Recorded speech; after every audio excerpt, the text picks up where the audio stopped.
This is a 2006 Nissan Xterra that a customer bought a couple years ago for around $3,000. Now, if you've been watching me any period of time, you know I'm not a big Nissan fan, but back in '06, they were still making some decent vehicles, especially these SUVs. This particular one's the Xterra. The Pathfinders are pretty much the same exact vehicle. The woman who bought this vehicle, she's loved it. $3 grand, still runs really well. She likes the fact she can move stuff with it, furniture, whatever. This baby's got a lot of space, high enough in the air. It's got good clearance, going through some water and stuff. And under the hood, well, the hood rod's missing, so I gotta replace that. My handy dandy PCV pipe, there, won't fall down now. Got a big old 4-liter V6. Very dependable Nissan engine. Yeah, it's a timing chain, not one of those timing belt ones. This has a timing chain in it. Nissan over the years has been kind of weird. Some of their V6 engines still had rubber timing belts, some went to chains. This has a chain. If you're looking for one, don't buy one with a belt, buy one with a chain. They're better motors, less maintenance, they work perfectly fine. This one got 207,995 miles. Starts right up. The AC's still blowing freezing cold, and sure, it's got a warning light for the tire pressure monitoring system. Those are broken. The seatbelt light's on, but the seatbelt works, so who cares? It also has the traction control system not working right. Part of that's because of those sensors, but they get old. That traction control stuff never worked that good anyway. You just ignore it. It goes back to non-traction control, normal driving when they brake. And when you look at the overall setup, seats are real comfy, old, lots of mileage, still not torn through. You can see the back is absolutely ginormous. You could have a hockey game in the back seat there. This thing is huge. Now, when you combine the huge size and weight with the 210 horsepower V6, yeah, they're gas hogs. There's no arguing that. You don't buy a vehicle like this to get good gas mileage. This one gets about 14 miles a gallon in town and about 18 miles a gallon on a highway. They're pretty much gas hogs. But you want a vehicle like that? That's what you're going to get. It's square, it's up in the air, it's heavy, and it's got a powerful engine. Now, this particular one is classic rear-wheel drive. It's not the all-wheel drive version. So it has a 5-speed automatic transmission. And you know, I'm always talking about Nissans and Jatcos and bad transmissions. This transmission isn't bad because it's not a front-wheel drive transmission. Rear-wheel drive, 5-speed automatic. This thing's got over 200,000 miles, still shifts like a dream. And their trucks, they were putting good transmissions in the rear-wheel drive ones. I've had scores of customers over the last 30 years buy Xterras or Pathfinders, and they were totally happy with the vehicles. Now, some, when they got really old, they decided it was time to get rid of them, but hey, you get 250, 300,000 or more out of a vehicle, what's to complain about if you were the original owner? Or in the case of this woman, $3,000? She's still driving it? Hasn't thrown any real money into it? That's a bargain. She brought it here because somebody was trying to rip her off for $800 for a brake job, and I've checked it. The only thing it needs is front pads, which I'm going to change after I make this video. No big deal. They're pretty reliable vehicles. They just were. The new ones? Yeah, not so much. No, they don't make these Xterras anymore. They made them from 1999 to 2015. The main reason being that they're pretty much gas hogs. And they're all trying to make vehicles that get better gas mileage. Who knows? Maybe they'll bring it back. They always keep taking things away, bringing things back. You never know what people are going to sell. But they didn't stop making them because they were absolute junkers. The market forces just made them decide, well, we don't want a big gas hog to sell, so we'll stop making them. And like I said, not only can you fit a bunch of stuff inside, but this has got the fancy top on it. You can put a bunch of luggage, bicycles, whatever you want on the top, too. So let's get rid of the rod. Take it for a spin. As we go in, like I say, it starts right up.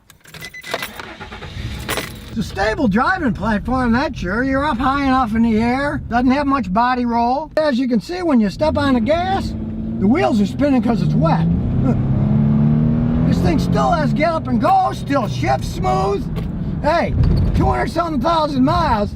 This thing was pretty solid built. And being big and heavy, it rides quite well for an SUV. Sure, the gas mileage isn't that great, but it's stable.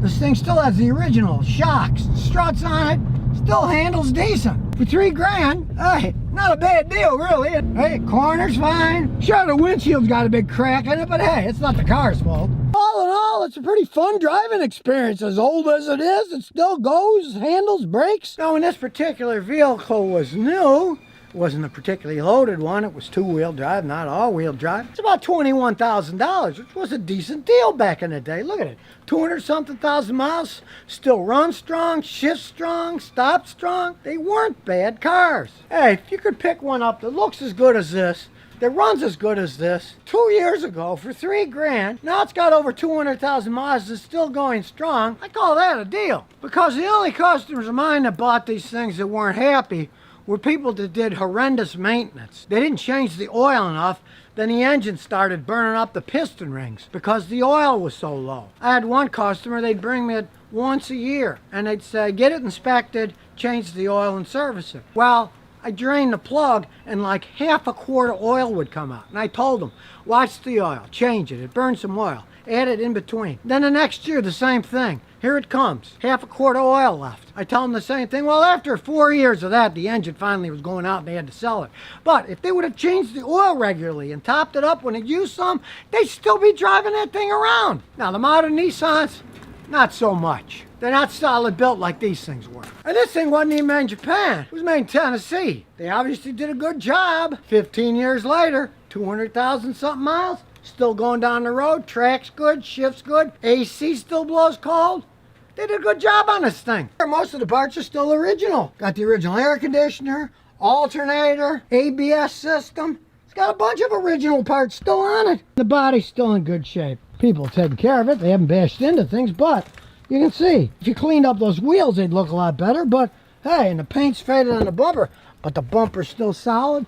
It's got the nice little foothold so you can climb up to the top. This was a well thought out vehicle. And man, you can put a lot of crap on the top here. And I do have to say, I felt safe and secure driving this thing around. Even though it's still got the original shocks and struts on the thing. Back in the day, these things were solid built. Gas hogs, yes, but fast, zippy, tons of space for carrying either people, or if you want to fold the seats down, anything you want, flat screen TVs, wood, whatever. They're very handy vehicles. So now you know the truth about this old Nissan Xterra SUV. You might be surprised at how long one of these things can last with just a little bit of maintenance. Don't be like my customer and let the oil get low and change it only once a year and wear the engine out. You take care of it, hey, you might get over 200,000 pretty much trouble-free miles out of one of these things. This is a 2003 Nissan 350Z. Now the owner got a fantastic deal on this. He traded a Kia Optima for this car when it had only 90,000 miles on it. The previous owner, well, guess what? His wife got pregnant, a kid's coming along, no more two-seat sports car, they needed a four-door. So this is a perfect example of one man's loss is another man's gain. You can often do this with motorcycles too. Although motorcycles are a lot easier to do because the wives say, we're having a kid, you're not driving that motorcycle anymore, get rid of that thing. Which Nissans are made someplace else now, but these are made in Japan, where they're made solid. Now I know people are always trying to find mistakes. They're going to say, oh Scotty, that's not true, they were 2002. Ah, here's the rub. They did build them in 2002, but they marketed them as 2003. The Japanese have often done that with some of their cars. Mazda did that in the past a lot. So this is the first one they made, and boy, did they hit it right on these. They have a very solid V6 engine, puts out 287 horsepower. The vehicle can go 155 miles an hour. It's a very reliable sports car. Now granted, they do come with hoods, and this did come with a hood when he bought it. But it got damaged, so he's working on getting another hood. But to the credit of this car itself, hey, he didn't have to touch the engine, didn't have to touch the transmission. Everything on it worked perfectly fine when he bought it. Planning on modifying things, he's already modified the exhaust. He didn't have to though. There's still many solid, reliable 350Zs out there. If they haven't been wrapped around telephone poles, they are very fast. And being rear-wheel drive, guys love drifting these things. Now let's start it up and see what it sounds like. Yeah, the seat's a little worn for wear, but hey, you can fix that too if you want. Start her up. And as I mentioned previously, he's messed with the exhaust so it's louder.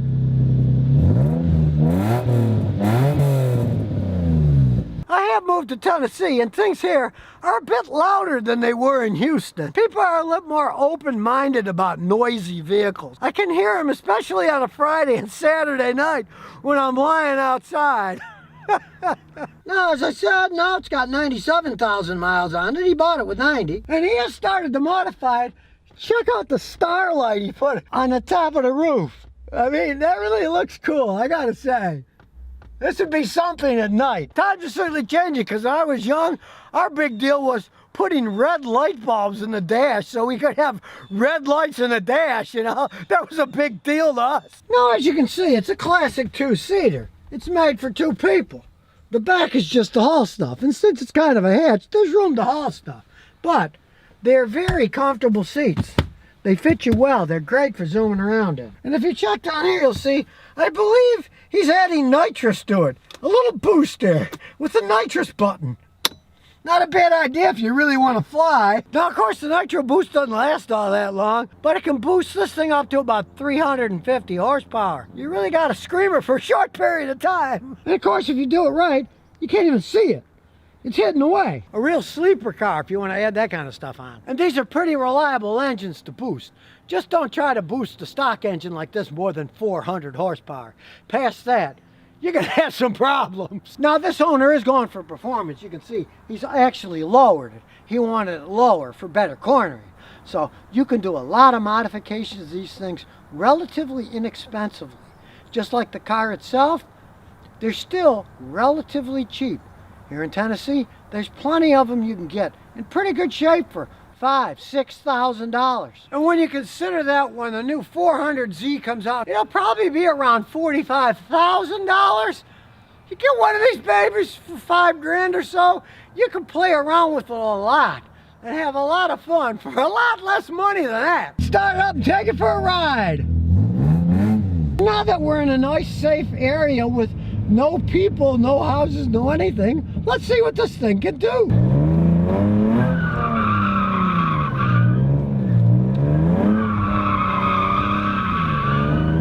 A little smoky here. As you can see, you can have a lot of fun for a little bit of money. I didn't even care with these fancy aftermarket wheels. There's so much aftermarket for this stuff. The parts aren't all that expensive. When you buy one like he did, a guy that had to go from 2-door to 4-door because a baby's on the way, boy, you can get a lot of cool stuff that's just thrown in with the car. And when you think about it, this thing's almost 20 years old. It looks pretty stylish. It is not a bad looking car, other than the missing hood, which will soon be replaced. Very reliable engines. Got the timing chain, not the timing belt. You don't have to deal with any of that crap. Cheap and easy modification parts, and since it's an 03, yeah, Renault had taken over the company around 2000, but they hadn't made it go downhill like they have recently. They were still building pretty solid cars. The customers that bought these new back in the day, they all loved them. And as I said, they were solid built in Japan. Check it out. Even the plastic in the dash, it's not cracked. It's dusty because it needs cleaning, but it's not cracked, even though it's almost 20 years old. I've seen guys with Chevys that are 3 years old and the dash is already cracking. This thing's almost 20 and they still look good. All right, here we have 2012 Maxima, 230-something thousand miles on it, a lot of miles. But of course, the CVT transmission was replaced with the factory remand unit at like 140,000 miles or so, and that cost about $4 grand. Now he bought it used with only like 40-something thousand miles, and he's put 200,000 miles on it in like 5 years. So aside from him having to fork out $4 grand for the CVT, and the guy at the Nissan dealer told him that was the longest he ever saw one go. It had 140-something thousand miles. You gotta figure that out in these. If you're looking at a used one, yeah, if the tranny's acting up, it'll go for at least 4 or 5 grand less than what they're asking, because you're gonna have to fix that. Now he's done some mods because he likes messing around. It has actual brakes and wheels from a Z car. They actually bolt on, he found out. But, you know, it's a pretty sharp looking car. The question is, how come they're not making them anymore? It's because of the demise of the sedan and the rise of the SUVs. They're everywhere, right? Back in like 92 or so, they sold 163,000 of these Maximas, and they didn't look nearly as cool as this one, right? 2021, they only sold 16,000. So they sold 10 times as many back in the 90s than they do today. People just aren't buying sedans, which to me is kind of a shame because as far as I'm concerned, I'm not a Nissan fan, as everybody knows, but this is one of the best, pretty much luxury sedans that you can buy that's a sports luxury sedan. They're a scream to drive, and yes, it did have a CVT transmission, and yes, it did brake. That's the downside. You always got to realize that. They're only going to last so long. They can only take so much of a beating. And of course, the stinker was, he paid the $4,000 for the tranny, but it only came with a year warranty, 60,000 more miles ago, and it's still working fine. But the warranty's going, of course. But as we look under the hood, there's the Nissan V6 engine. These are rugged, reliable. It's a modern one, so of course, it's got a timing chain. It doesn't have that stupid rubber timing belt on an interference engine. And I know people are always worried about this one design, is that the timing chain runs the water pump, which is inside the engine. If it breaks, you can get water in the engine, boom, it'll destroy the engine, goodbye engine. Of course, if you hear it rattling or it starts leaking, you immediately want to fix it. But interestingly enough, this thing's got like 230-something thousand miles. It's still got the original water pump on it. So they made them pretty good. I'll give them that. It's almost 300. Stock is 290. So it's got plenty of power. So we'll start her up. Kind of foggy day today. It still has the stock exhaust. OEM replacement mufflers, but makes a nice little sound. 230,000 miles.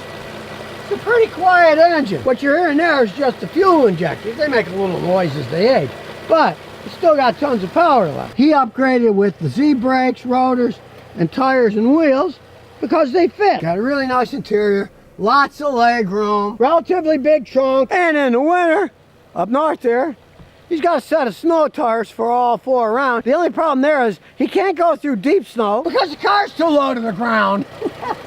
But he likes the cornering and handling of this car. It is a sports sedan. It's just that sedans aren't popular anymore. Everybody wants an SUV. But believe me, if you're a serious driver, you drive something like this, and then go get one of these $80,000, $90,000 SUVs, you're going to be disappointed with the SUV because they, of course, do not handle like this. They just don't. It's low to the ground. It's got a nice suspension system on them. These are fun cars to drive.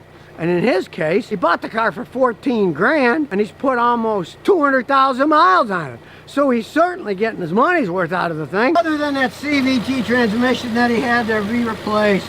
But of course, that's the weakness with Jatco front wheel drive transmissions. If you saw the video I made the other day on the Nissan Frontier that was 4x4, he still had the original transmission that shifted like a dream. The trucks used a different style of transmission, and his wasn't a CVT transmission. I'm still not a fan of Nissan CVT transmissions. They're making them better than they used to, but then again, they used to make them really crappy, so this one showed it crapped out on it. That's the one thing you gotta worry about on these. That's why you can get a decent price on a used one, even today, because everybody knows the transmissions are weak, and that's going to make the value of the car go down. In his case, it cost him $4 grand to have a factory reman unit put in.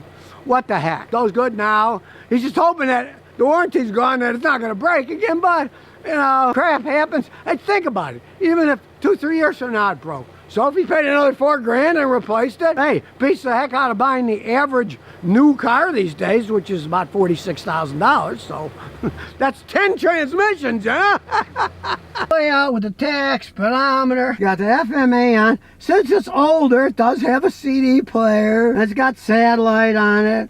The AC still works. And, of course, it's an old style backup camera. It works. It's not side and all that stuff on it, but it's got a backup camera. Full sunroof. All but the leather seats are still in really good shape. Even the armrests, they often wear out. This one doesn't. And even though it's a CVT transmission, it has these paddle shifters. Now, for a fast car like this, 26 miles a gallon on the highway, that's the best you're going to expect. It's not a complete gas hog.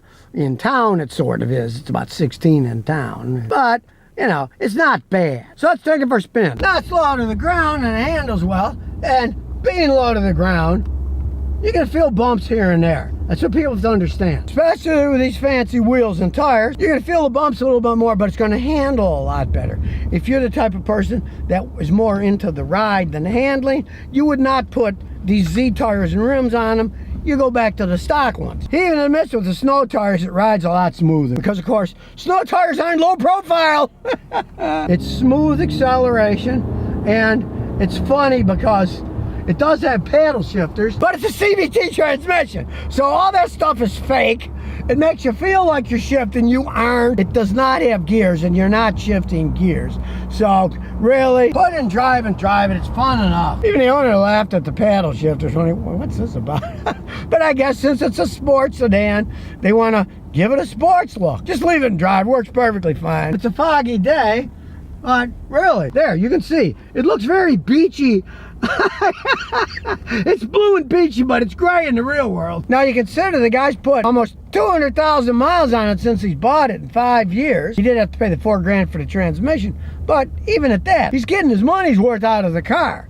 With an average new car being 45 grand, he's got less than 20 in this, and he's put 200,000 miles on the thing, and it still runs like it is today. Really smooth. That one problem here, sometimes hits bumps, the alternator light comes on, and he just had an alternator put on, which is a real pain in the butt. You gotta take the air conditioner off. So let's see what's going on there. We're gonna test it out, but I noticed that's a little loose, so we'll tighten that up first. Always make sure you got a tight connection. It's tight now. That's tight. That's tight. Increase the speed to 2,500 RPM. So rev it up for 5 seconds. You can see it's totally normal. The diode drip is normal. Everything is normal. And if you notice, the charging light is off now. Test shows it's working perfectly fine, but now the battery light is off. The battery light is only supposed to come on when you're not charging enough. Now, as nutty as it sounds, that one loose connection could have caused the whole thing. If his light doesn't come on anymore, it was just because the battery terminal was loose. Realize one thing, this is one of those lead battery terminals. Guess what lead does? It stretches over time. So, you gotta retighten them every once in a while.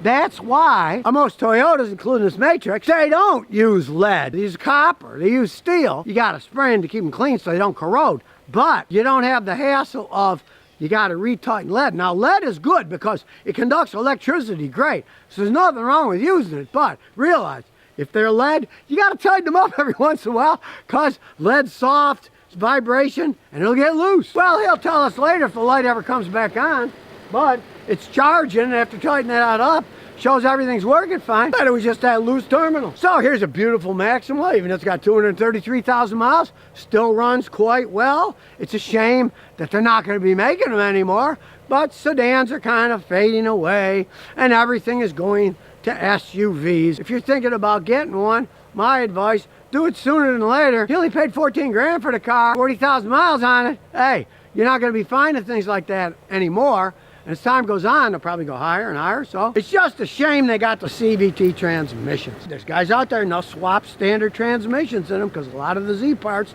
fit perfectly fine. And they'll put in a 6-speed standard transmission, and it's a real screamer of a car. Now, you know the truth about Nissan Maxima.